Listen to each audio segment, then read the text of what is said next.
O Internacional volta aos trabalhos e aos treinamentos no CT Parque Gigante em busca da remontada para enfrentar o Grêmio pelo Campeonato Brasileiro no próximo domingo. Enquanto isso, Sérgio Rocher dá uma notícia que anima os colorados. E mais, a política do clube ferve nessa quinta-feira, um dia antes da inscrição das chapas para o primeiro turno da eleição colorada. A gente vai falar sobre tudo isso, então tu sabe, fica comigo depois da vinheta.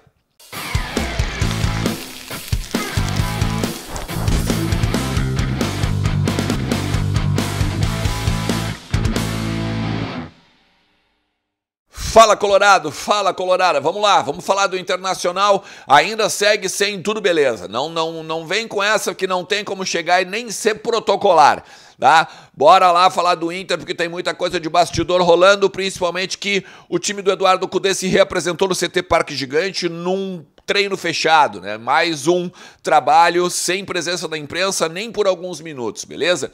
A ideia, obviamente, é uma remontada a partir da desclassificação da Copa Libertadores e agora confronto visando o Grêmio no próximo domingo, 4 da tarde, no estádio Beira-Rio. Fica comigo até o final do vídeo, tem muita coisa de bastidor pra gente falar aqui. Passei uma tarde complicadinha, ó, no telefone, falando com muita gente para tentar entender também o futuro do Internacional politicamente, porque a eleição colorada tá aí agora em novembro e amanhã, sexta-feira, rola a inscrição das chapas para a disputa do Conselho de Gestão, que ocorre no dia 6 de novembro, 2 dias depois, né, da Copa Libertadores, no Conselho Deliberativo do clube. Mas o Internacional deve ser punido pela Conmebol por conta dos sinalizadores da torcida colorada na arquibancada da partida entre Internacional e Fluminense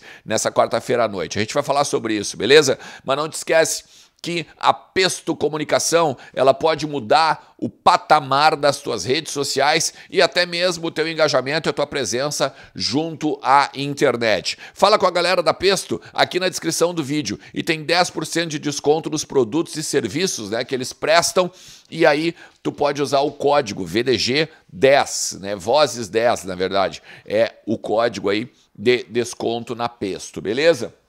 Olha só, eu vou falar, eu ia falar sobre a política no início, mas eu vou botar lá no final do vídeo, tá? Se liga o seguinte, primeiro, é possível uma remontada do Internacional nessa quinta, sexta e sábado, antes do Grenal, do próximo domingo, 26ª rodada do Campeonato Brasileiro?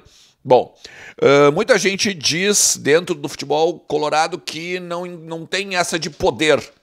Tem de fazer, né? Tem de fazer a remontada, porque o Internacional, por mais que esteja agora fora da Copa Libertadores, fora da possibilidade de levantar um caneco, né? Porque o Campeonato Brasileiro não tem mais chance, basicamente, e também até a questão financeira, né? São menos 7 milhões de dólares, porque no mínimo o vice-campeão leva 7 milhões de dólares, né, na Copa Libertadores.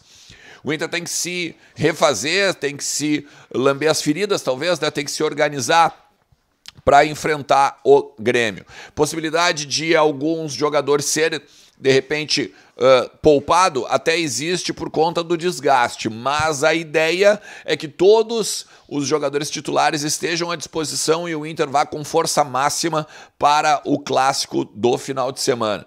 Vai com o Rocher, vai com o Ener Valencia, vai com o Alan Patrick, até porque depois o Inter vai ter uma parada de 10 dias por conta da data FIFA. O único que não joga é o Hugo Malho, né? Que tá aí suspenso por conta do cartão que recebeu agora no último jogo contra o Atlético Mineiro. Beleza? Até por falar nisso, falamos de Rocher agora há pouco, né? O Sérgio Rocher, ele deu uma entrevista coletiva depois do jogo de ontem, né? E falou sobre a lesão que ele teve nas costas, as dores lombares, né? Que tiraram ele do jogo contra o Atlético Mineiro. Ele disse que ele sofreu uma pancada no jogo do Fluminense lá no Maracanã, e isso prejudicou ele, na verdade, ou seja, não era nada de lesão muscular ou de repente algum problema na coluna ou no ciático ou qualquer outra coisa que fosse, era uma pancada, e a partir disso tudo ok com o goleiro titular do Internacional e segue então como não só o titular, mas principalmente aí nesse calendário que o Inter tem, não só do Grenal, mas as decisões ali, a gente já falou sobre isso em outros conteúdos, né? Bahia, Vasco, Santos, Curitiba, América Mineiro, que o Inter tem aí na próxima sequência, antes aí de fechar este outubro, beleza? Ó, gente, o Inter também deve ser punido pela Conmebol, por conta dos sinalizadores ali na torcida, tanto da casa, né? Ali a nossa torcida, quanto também do Fluminense. O Inter não conseguiu conter os sinalizadores e o que se sabe são R$5.000 a cada sinalizador aceso. E aí teve um momento, né, que eu acho que deve ter tranquilamente uns 20, 30 sinalizadores terem sido acesos, e aí a gente vai levar tranquilamente uma multa. O Inter ainda não foi acionado pela Conmebol, deve ser nos próximos dias, e aí as coisas então aí ficam mais claras. O Fluminense também recebeu a mesma multa no jogo do Maracanã e vai pagar ali na casa dos $500 mil, 400, $500 mil aí de punição junto à Conmebol. O que também, né, vamos falar sério, né, é uma grande bobagem, né? Às vezes as confederações e as federações, elas estão completamente contra a festa, né? É um absurdo o que a gente vê, que não pode fazer nada, né? Daqui a pouco tu não vai poder pegar e gritar na arquibancada, porque senão tu vai ser punido também, né? É um absurdo. Mas vamos lá, eu quero falar agora sobre a política do Inter, tá? Amanhã é o último dia para inscrição das chapas ao Conselho de Gestão. E hoje existem dois movimentos mais fortes e um ali que ainda está meio que incipiente, né? Que é o seguinte: primeiro, Alessandro Barcelos e o Conselho de Gestão atual vão concorrer, né? Sim, à reeleição. Assim como Roberto Melo, vem falando sobre isso há muito tempo aqui. Roberto Melo vai ser o candidato do movimento Intergrande à eleição do Internacional agora no final do ano, né? Então, com duas chapas, não vai ter muito problema, né, na questão do pátio, e aí o associado define. Tem uma terceira via, que poderia ser o José Aquino Flores de Camargo.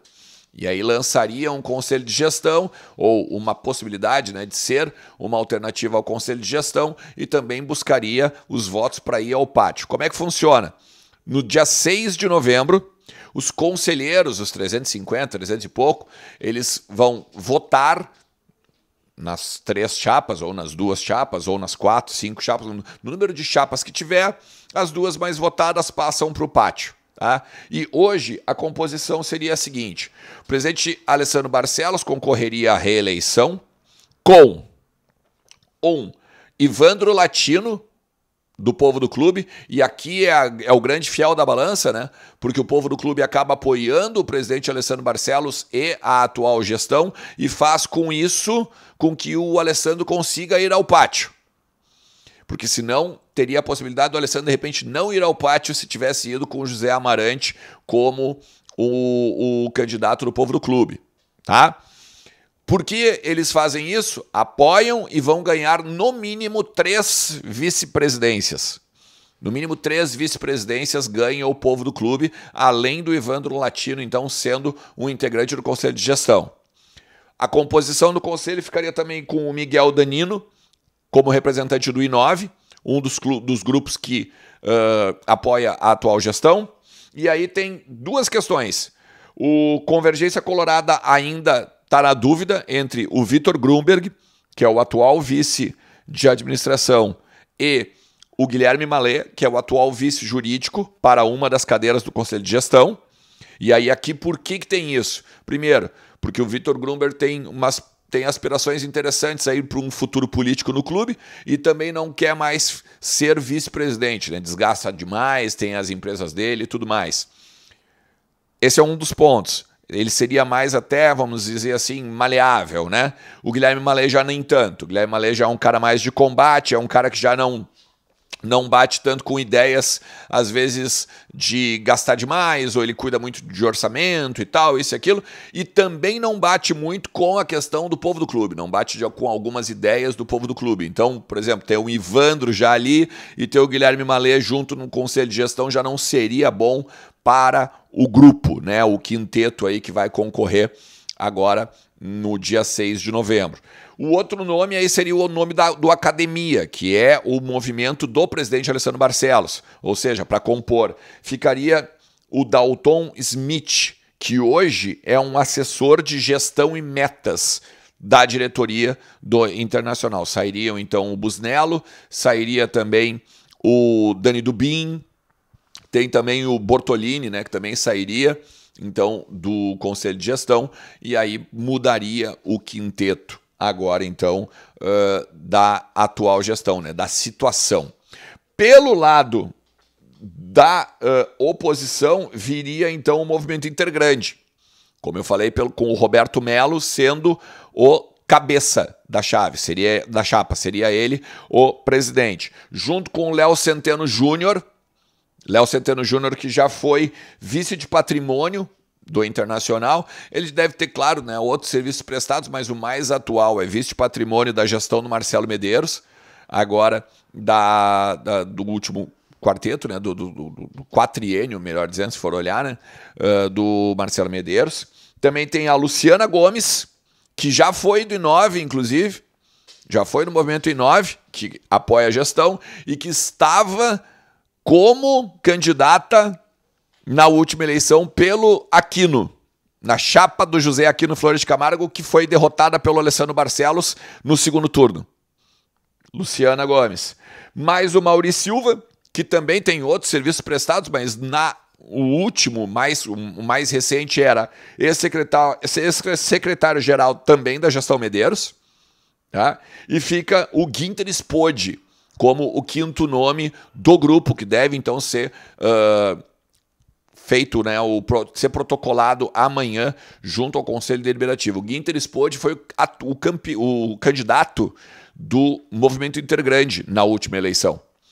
Então fica basicamente aí uma descrição dos últimos serviços basicamente prestados ao Internacional por conta desses 5 conselheiros aí. Vale lembrar que o próprio Roberto Melo precisa renovar a cadeira, né, então, são outras situações que depois eu vou explicar direitinho isso aí em cima da política colorada. Mais uma vez, tendo 2 chapas, não tem nem votação, basicamente, né? São as 2 para o pátio no dia 6 de novembro.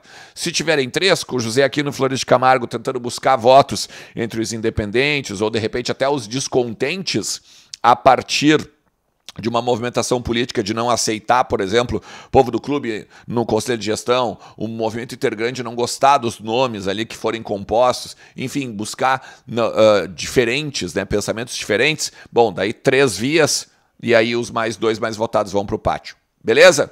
A gente vai falando por aqui sobre tudo dos bastidores colorados, principalmente agora o Inter que se remonta, né, em um futuro talvez não tão longínquo, né? Tem que ser um futuro mais próximo aqui, começando pelo Grenal do próximo domingo. Valeu? Obrigado. Forte abraço. Tchau.